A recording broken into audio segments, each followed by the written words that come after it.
In terms of a global pandemic like coronavirus, or really anything of a global proportion, philanthropy has a massive role to play.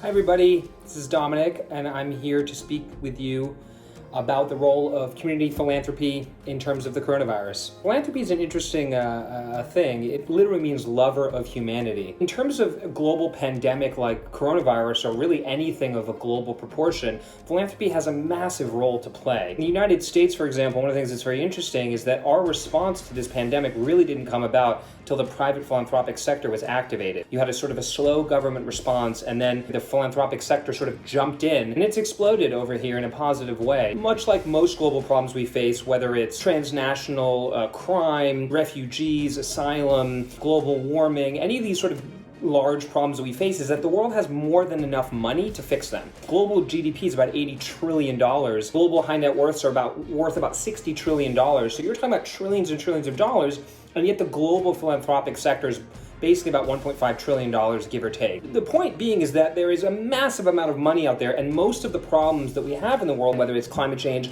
hunger, poverty, refugees, and so forth, can actually be solved with the money that exists in society today. I suspect that coronavirus would be the same, but the reality is that private philanthropy and community philanthropy have a substantial role to play. There's many dynamics of the crisis. It's not just the medical dynamic, but you're also talking about the financial dynamic, the employment dynamic. People are losing jobs, they're losing their wages, they're losing their money. In the recovery phase, philanthropy is much like everything else, and the response is going to be based in a phased structure. You have the immediate crisis response, in which the philanthropic sector is reacting just like the government to try to do what they can do. And then, of course, you're going to have the slower burn, which is the longer term solutions to the crisis, which are going to be more financial and economic, I think. And I think the philanthropic sector is going to have a massive role to play in that as well.